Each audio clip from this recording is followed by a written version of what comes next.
Assalamualaikum warahmatullahi wabarakatuh. Alhamdulillahirrabbilalamin. Segala puji bagi Allah Tuhan semesta alam, yang mana Allah subhanahu wa ta'ala telah menciptakan 7 lapis langit tanpa tiang dan 7 lapis bumi tanpa gantungan. Dan kita umat Nabi Muhammad sallallahu alaihi wasallam bernaung padanya.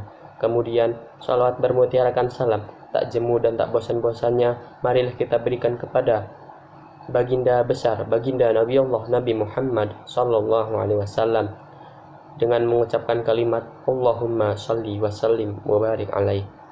Mudah-mudahan kita semua senantiasa mendapat syafaat yang telah dijanjikan oleh Nabi Muhammad, yaitu di mana pada hari tidak bergunanya semua harta, pangkat, anak dan cucu, melainkan hanya hati yang beriman dan amal yang soleh. Izinkan saya untuk menjelaskan atau berceramah tentang menundukkan nafsu syahwat dan godok. Hawa nafsu adalah sesuatu yang disenangi oleh jiwa, baik bersifat positif maupun bersifat negatif, baik bersifat jasmani maupun bersifat rohani.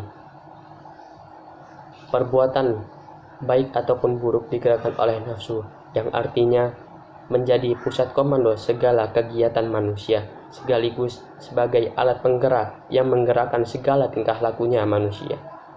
Nafsu diibaratkan seperti sungai, dapat mengalir dengan tenang dan dapat meluap atau menghancurkan. Mengapa hawa nafsu diciptakan? Karena pada hakikatnya semua manusia memiliki nafsu, karena manusia tidak dapat hidup tanpa adanya nafsu. Allah menciptakan manusia disertai hawa nafsu, banyak mengandung faedah, meski tidak bisa hidup jika tidak ada nafsu. Andai kata nafsu makan dicabut, pasti manusia akan binasa. Jika nafsu terhadap lawan jenis dihilangkan, mereka tidak punya keturunan dan akhirnya mereka akan binasa. Nafsu adalah keinginan seseorang atau dorongan hati yang kuat untuk memenuhi kebutuhan hidupnya.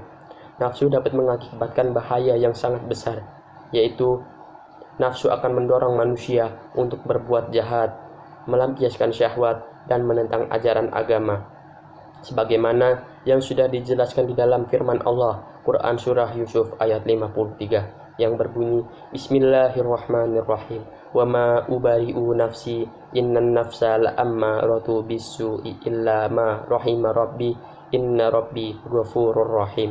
Dan aku tidak membebaskan diriku dari kesalahan, karena sesungguhnya nafsu itu selalu menyuruh kepada kejahatan, kecuali nafsu yang diberi rahmat oleh Tuhanku. Sesungguhnya Tuhanku Maha Pengampun lagi Maha Penyayang. Adapun caranya untuk menundukkan nafsu, yang pertama, meningkatkan takwa kepada Allah Subhanahu wa ta'ala dengan menerapi diri dengan rasa takut kepada Allah Subhanahu wa ta'ala. Yang kedua, dengan mujahadah, yaitu berusaha dengan kesungguhan, kekuatan, dan kesanggupan pada jalan yang diyakini benar. Kemudian marah dalam pengertian godok, artinya merasa tidak senang dan panas hati karena suatu peristiwa atau sebab-sebab tertentu. Marah adalah sifat alamiah yang ada pada manusia, namun di antara mereka ada yang bisa mengendalikannya dan ada juga yang tidak bisa mengendalikannya. Maka itulah Islam mengajarkan untuk bisa mengendalikan amarah. Nafsu amarah selalu mendorong diri manusia untuk melahirkan perbuatan, sikap, dan tindakan kejahatan atau syahwat hewani dan kesenangan kepada kejahatan. Nafsu amarah adalah satu musuh dalam musuh batin, yaitu nafsu yang selalu memerintahkan kepada keburukan dan jauh lebih berbahaya dibandingkan musuh-musuh lainnya. Oleh karena itu, umat Islam yang bertakwa kepada Allah Subhanahu wa ta'ala meskipun tidak luput dari sifat amarah, akan tetapi mereka selalu berusaha melawan keinginan nafsu, sehingga mereka mampu meredam kemarahan mereka. Allah berfirman di dalam Quran Surah Ali Imran ayat 134. Kemudian ada 3 cara untuk menundukkan marah. Yang pertama dengan riyadah, yang kedua mujahadah, dan yang ketiga menahan hawa nafsu. Jadi kesimpulannya adalah, ayo marilah kita bersama-sama memperkuat iman dan ketakwaan kita kepada Allah Subhanahu wa ta'ala, serta menjalankan semua perintahnya dan menjauhi semua larangan-larangannya. Dan jangan lupa pula berdoalah dan memintalah pertolongan atau perlindungan kepada Allah Subhanahu wa taala agar kita dapat terhindar dari segala hawa nafsu yang dapat membuat kita tersesat. Barakallahu li wa lakum fil Qur'anil azim wa ani wa iyyakum bima fihi minal ayati wa zikril hakim.